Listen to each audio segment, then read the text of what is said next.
জগন্নাথ বিশ্ববিদ্যালয়ের শিক্ষার্থীরা বিভিন্ন সংকট ও সংগ্রামের মধ্যে তাদের শিক্ষা জীবন পার করছে। আমরা আন্দোলন করে যাচ্ছি, কিন্তু কোনো আন্দোলনের ফলাফল আমরা গড়ে তুলতে পারছি না। 16 সালে হল আন্দোলন আমরা করেছি, যার পরিপ্রেক্ষিতে আমাদেরকে 200 একরের দ্বিতীয় ক্যাম্পাসের জায়গা দেওয়া হয়। সেটি নিয়েও অনেক গড়িমসি চলছে, আপনারা জানেন। আমরা 24-এ এসে আমরা বলেছি যে বাংলাদেশের বিশ্ববিদ্যালয়ের মধ্যে ক্রাইটেরিয়া তৈরি করলে জগন্নাথ বিশ্ববিদ্যালয় তাদের মৌলিক অধিকার থেকে বঞ্চিত। আমরা দেখতে পাচ্ছি বেশিরভাগ শিক্ষার্থী অন্যান্য বিশ্ববিদ্যালয়ে তাদের 50 থেকে 60 ভাগ আবাসন ব্যবস্থা রয়েছে, এমনকি অনেক বিশ্ববিদ্যালয়ে শতভাগ আবাসন ব্যবস্থা রয়েছে, কিন্তু আমাদের বিশ্ববিদ্যালয়ে একটিমাত্র হল ছাড়া আমাদের শিক্ষার্থীদের কোনো আবাসন ব্যবস্থা নেই। যার ফলশ্রুতিতে আমরা আমাদের অনশন কর্মসূচির মধ্যে আমরা দাবি তুলি বিশ্ববিদ্যালয়ের আবাসন ব্যবস্থা পুরোপুরি না হওয়া পর্যন্ত বিশ্ববিদ্যালয়ের শিক্ষার্থীদের 70% শিক্ষার্থীদের আবাসন ভাতা দিতে হবে। এবং আপনারা জানেন সে আন্দোলন যমুনা পর্যন্ত গড়ায়। আমরা সেখানে আমাদের দাবি দেওয়া আদায় করে নিলেও আমাদের প্রশাসনের পক্ষ থেকে আমরা এখন পর্যন্ত এই দাবির কোনো কার্যকর পদক্ষেপ আমরা নিতে দেখিনি। আমরা বারবারই বলে আসছি যে সম্পূরক বৃত্তি কবে থেকে দেওয়া হবে, সম্পূরক বৃত্তি দেওয়ার আগে যে প্রসিজারগুলো আছে সেগুলোর ব্যাপারেও আপনাদের সুনির্দিষ্ট রোডম্যাপ আমরা চাই। আপনারা জানেন শেষ অনশন কর্মসূচিতেও আমরা সম্পূরক বৃত্তি রোডম্যাপ চেয়েছি এবং তারা বলেছে নভেম্বরের মধ্যেই তারা যে সকল শিক্ষার্থীরা সম্পূরক বৃত্তি পাবে তাদের তালিকা প্রকাশ করবে।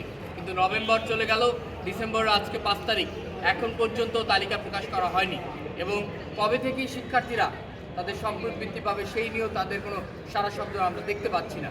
আমরা গতকালকে আমরা দেখেছি একটি সিন্ডিকেট মিটিং হয়েছে এবং আমরা সিন্ডিকেট মিটিংয়ের পূর্বে আমরা সেখানে গিয়েছিলাম। আমরা মোটা দাগে বলেছিলাম আমাদের যৎসু প্রয়োজন, তবে সম্পূরক বৃত্তি আমাদের গুরুত্বপূর্ণ দাবি। আগে আমাদের বেঁচে থাকতে হবে, আগে আমাদের আবাসন, আগে আমাদের খেয়ে আমাদের শিক্ষা কার্যক্রম চালাতে হবে। সেই লক্ষ্যে সম্পূরক বৃত্তির বিকল্প আমরা কোনো কিছু দেখছি না। আপনারা অবশ্যই সম্পূরক বৃত্তির ব্যাপারে আপনারা সজাগ হন, কিন্তু আমরা হতাশ হলাম সিন্ডিকেট মিটিংয়ে তারা সম্পূরক বৃত্তি নিয়ে কিছু বলেনি।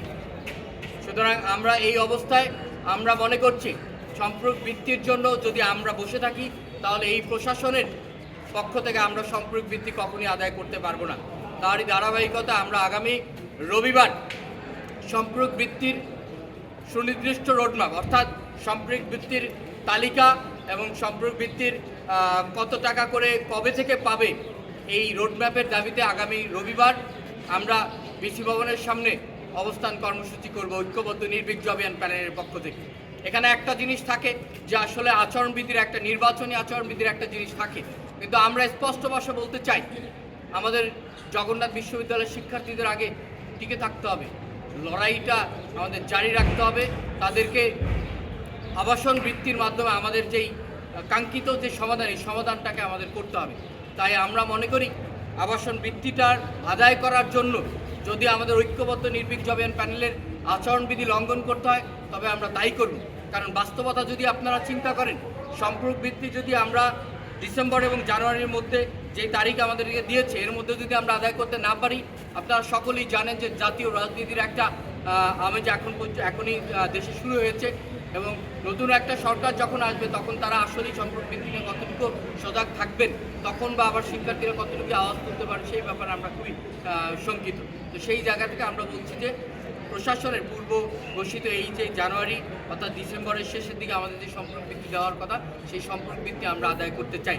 অর্থাৎ আমরা আগামী রবিবার থেকে ঐক্যবদ্ধ নির্বিঘ্ন অভিযান প্যানেলের পক্ষ থেকে আমরা সম্পূরক বৃত্তির সুনির্দিষ্ট রোডম্যাপের দাবিতে আমরা অবস্থান কর্মসূচি করব।